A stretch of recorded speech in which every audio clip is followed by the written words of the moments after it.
been restricting exports of that material for months, causing headaches for the chip business. The United States and Canada say they think the Ukrainian passenger plane that crashed this week in Iran was shot down, though they admit it might have been done by mistake.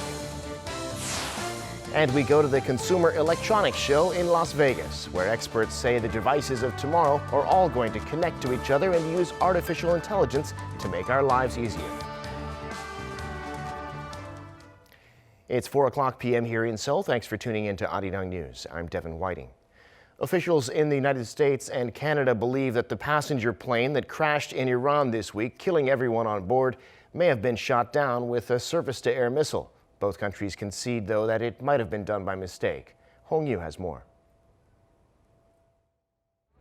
After Wednesday's deadly plane crash in Iran, a preliminary Iranian investigative report was released on Thursday that suggested the crash was caused by a sudden emergency.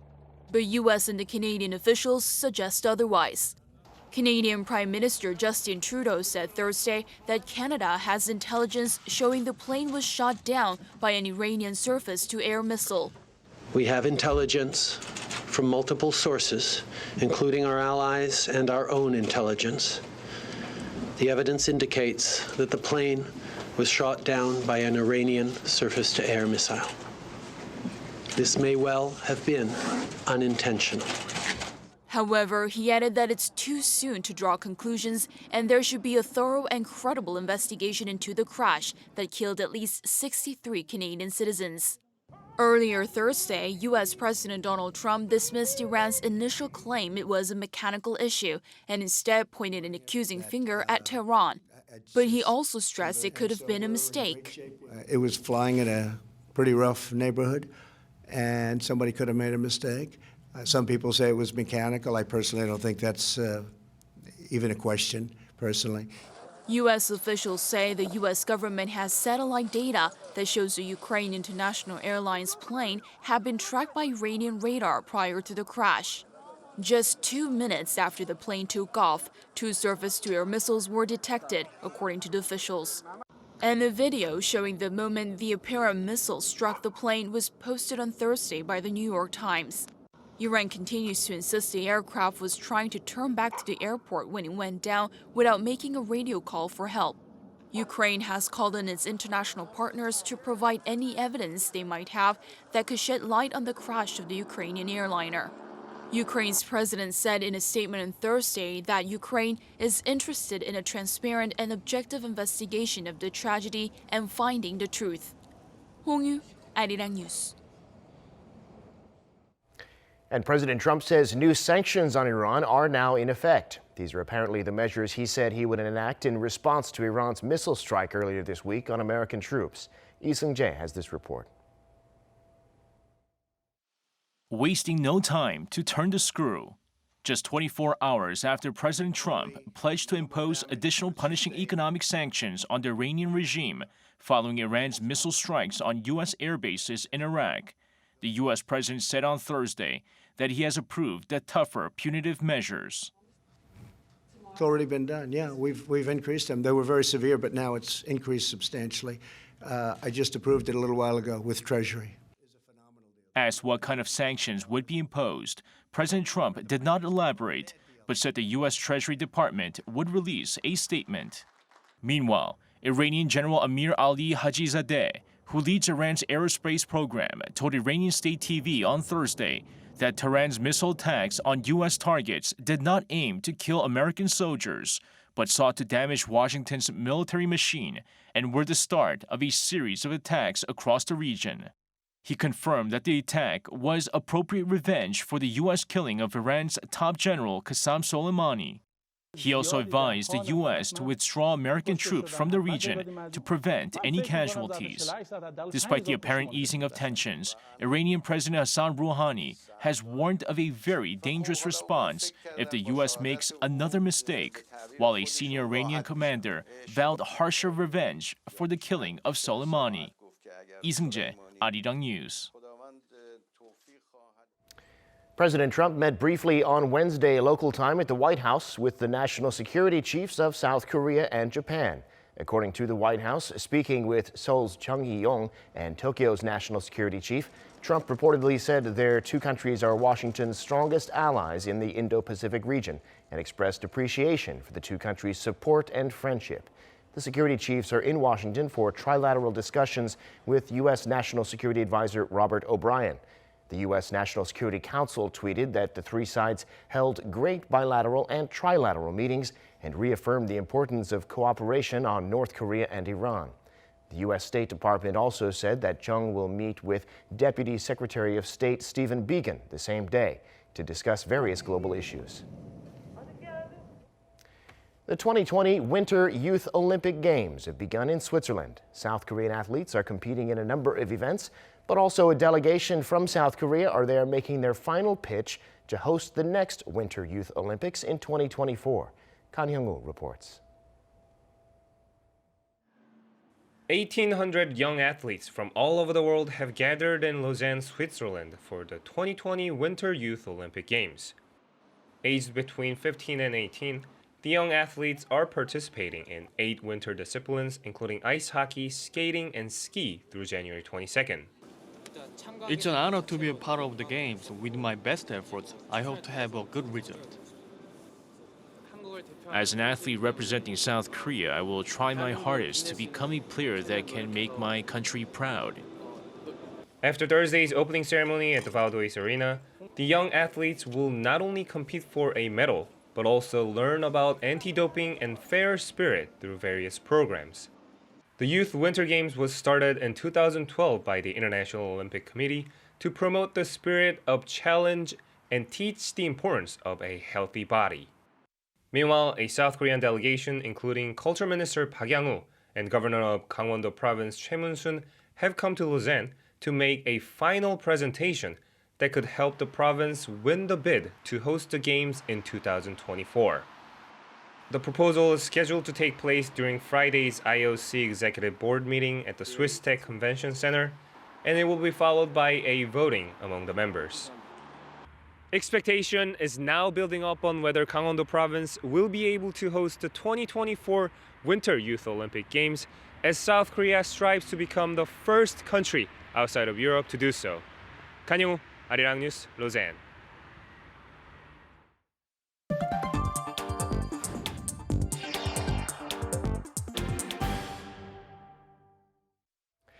After almost half a year of Japan restricting certain exports to South Korea, a Japanese company has sent Korea a shipment of hydrogen fluoride, a key chemical in making semiconductors.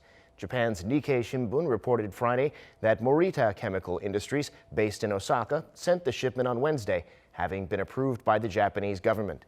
Hydrogen fluoride is one of the 3 materials restricted by Japan, along with photoresists and fluorine polyamide. The Japanese authorities reportedly granted the company the export permission on Christmas Eve. South Korea's finance minister Hong Nam-gi says South Korea is closely monitoring the tensions in the Middle East, but he says there'll be no impact on Korea in the short term. Speaking at a meeting with economy-related ministers on Friday, Hong said local financial markets are showing signs of stability as the U.S. and Iran back away from a potential military conflict. While noting that uncertainties remain, the finance minister said the government will take action if necessary and pledged to hold meetings regularly until the crisis passes. The UK's House of Commons has approved the bill needed to formally leave the European Union.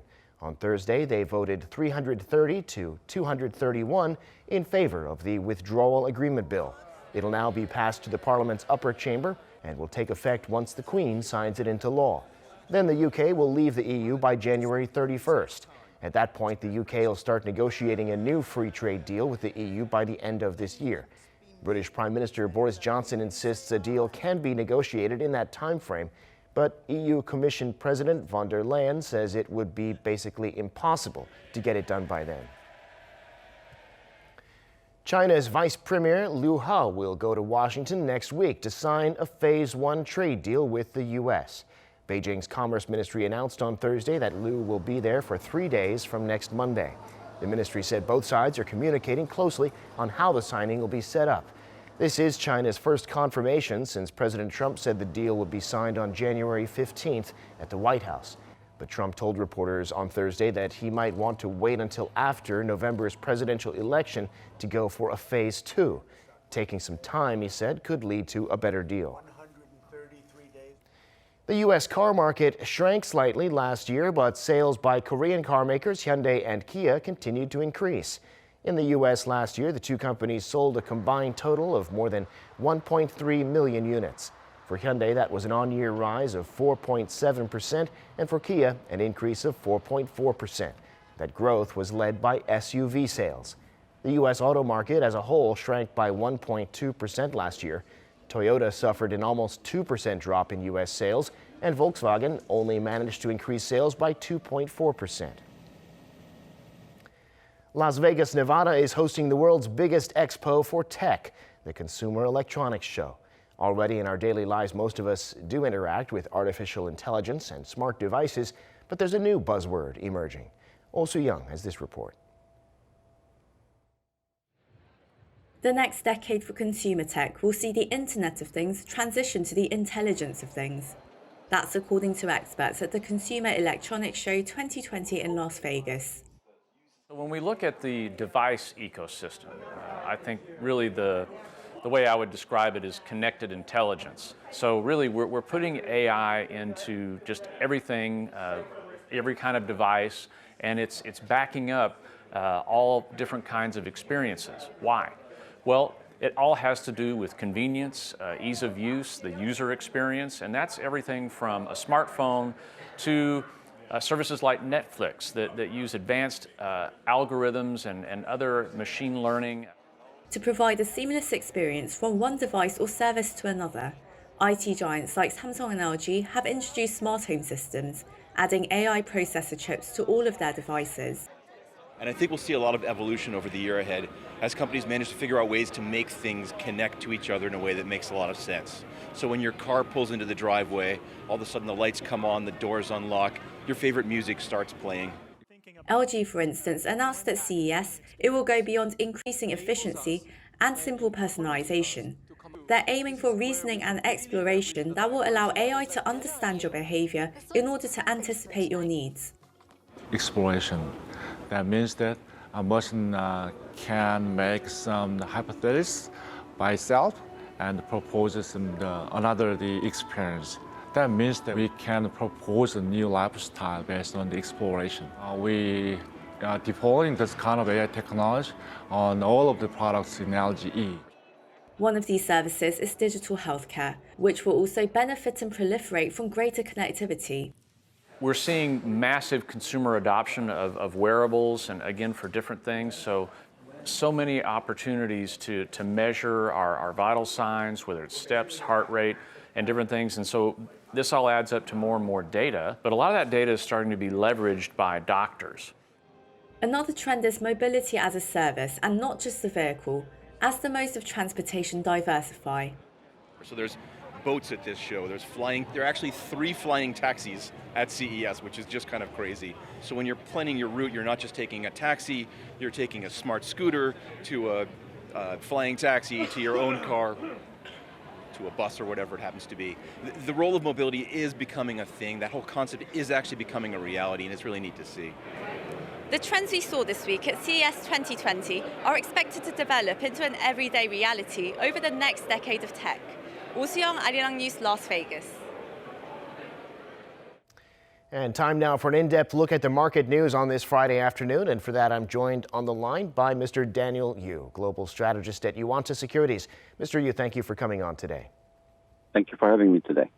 So the U.S. and Iran backing off from the brink of war, and the Chinese vice premier set to visit the U.S. to sign the first phase of a trade deal next week. U.S. stocks have risen to new all-time highs again. What's the story there? Yes, as you said, China's Vice Premier Liu He, the head of country's negotiating team in trade talks with the United States, will sign a Phase 1 deal in Washington, D.C. next week. He will visit the U.S. Capitol from January 13th to 15th. And the negotiating team from both sides remain in close communication on the particular arrangement of the signing. This is the first Chinese confirmation that the deal would be signed after U.S. President Donald Trump said at this will happen on December 31st. The signing will be on the January 15th, and Liu will travel with the title of the Politburo member, vice premier, and top trade negotiator. And there's no mentioning of whether it will be in terms of actual details of that signing. But in any case, we think that this is definitely positive news. With the phase one signing, we think that the needed 5G penetration ratio will be rising rapidly on both countries. And the advancement in terms of these fourth industrial revolutions industries would be quite aggressive into the future. Because of that, we think that most of the share prices are moving accordingly. We've been recommending that we need to buy the growth stock rather than value stock. We think that a lot of these tech names and fourth industrial revolution names will have additional leg up in the future. Well, here in Korea, the Kospi also up for a second day in a row. Tell us about the domestic markets. Sure. As you said, Kospi is up quite strongly again. After yesterday's 1.5% for Kospi and 3.5% for Kosdaq. Today, Kospi is up again another 0.9%. Kosdaq is up another 1.04%. This is continuation of the rise after the option maturing date yesterday. We think that this was triggered by the Samsung Electronics numbers. The fourth quarter numbers came in, and it was coming in at much stronger than expected of operating profits. It came in at 7.1 trillion won versus 6.6 trillion won operating profit estimations. Clearly, with the Samsung showing good numbers, most of the other industries would show also some rising trend in terms of the earnings. We do expect some improvement in terms of dividend payout ratio as well, and improvement in corporate governance as well. So if that's the case, then Kospi should be not a laggard to the global market as it did last year. This year, we think that the Kospi would probably rise accordingly to the global equity market. All right. Well, meanwhile, the Korean currency has weakened a bit, or strengthened rather, or it did weaken because of the tensions between Iran and the U.S., and now it's regained some of that strength, about 11.60 to the dollar now. What's your near-term outlook for the Korean won and for international oil prices, which were also briefly affected? Sure. As for Korean won, we've been saying that it will be a trend in a box range. We were thinking that it would be somewhere between 11.50 to 11.70 range trading. The reason for that is because very much of the stable economic growth rate relative similar to the U.S., around 2% territories. And also we will see additional boosting measure to boost the economic growth rate. So if that's the case, then yes, maybe that appreciation could have a little bit more leg. But nevertheless, overall growth rate is not picking up to the very strong numbers. Overall growth rate will be anywhere between 2 to 2.5% for GDP. If that's the case, then once again, Korean won should be stabilizing around 11.50 to 11.70 range. As for the oil price, we've been saying that the oil price will rise quite significantly to as high as $65. And we've been saying that you need to take profits at 65. And actually, the prices come down right after it hit 65 plus. Now it's back down to below 60. At this kind of prices, we don't think, though, need to sell more because of the economic growth rate that we're seeing global scale, and maybe there is a recovery coming through.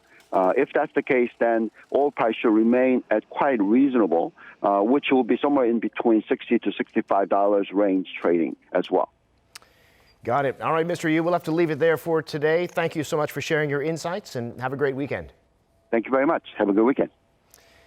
Now, from fresh baked pastries to seafood, with some new services, food and groceries you order online at night will be at your doorstep by morning. In Korea, super quick delivery is changing people's morning routines. Lee Kyung-un has this story. This is a warehouse for e-commerce in Seoul's Songpyago district. It is almost midnight, so everywhere else is closed. But here, they can be busier.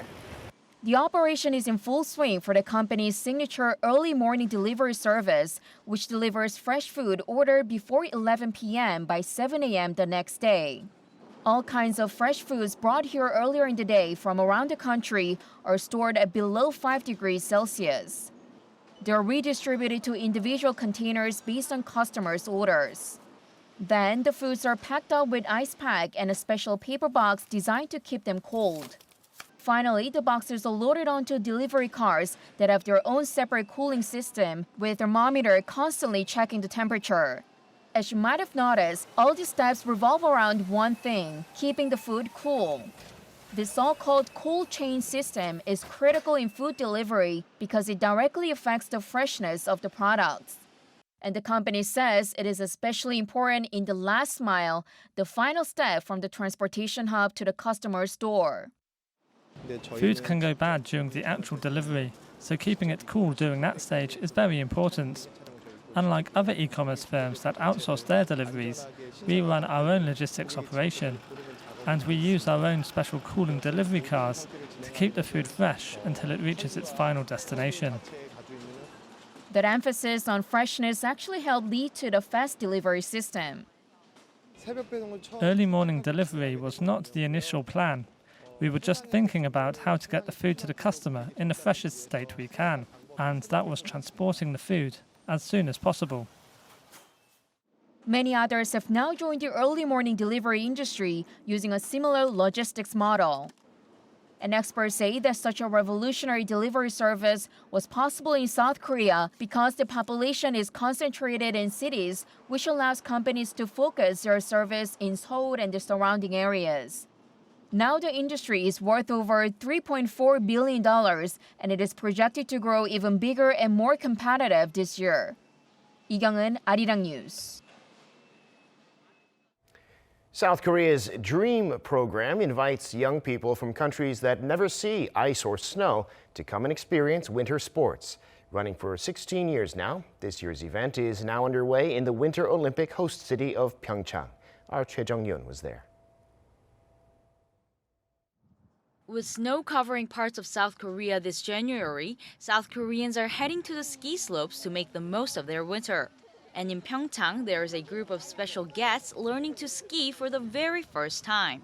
South Korea promised the international community in 2004 to invite students from warmer parts of the world and offer them the experience of winter sports through the DREAM program.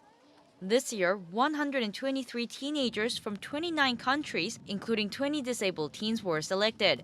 Hailing from China, Ghana, and even Argentina, the students can try their hand at one of 7 winter sports, including skiing, snowboarding, and ice skating.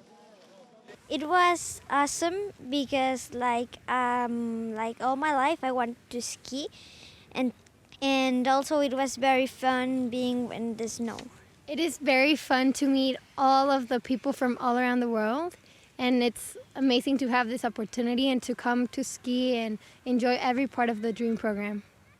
For some, the DREAM program was a life-changing moment. Kenyan Daniel Safari, who got his first taste of snow through the program, is now a Paralympian. Before being invited in DREAM program, I was just in the streets and just in the Kenya. I wasn't doing professional thing like ski. I would like to thank you all sponsors that make the DREAM program to become true, because our dream is coming true. In a bid to foster more professional athletes in the years to come, the organizer of DREAM program has rolled out advanced classes this year for more intensive winter sports lessons. So far, 185 students that have taken part in the DREAM program have competed as athletes in national games, such as the Youth Olympics and other international ski races. Before the Pyeongchang Olympics, the DREAM program just focused on promoting winter sports. But now we're making use of the world-class facilities here, so we have opened a new bobsleigh class and hope to produce some Olympic champions. Inviting more than 2,000 participants from over 40 countries since it began 15 years ago, the DREAM program aims to continue the legacy of the Olympics and strengthen cultural exchanges by hosting more sporting events. Choi Jung-yoon, Arirang News, Pyeongchang.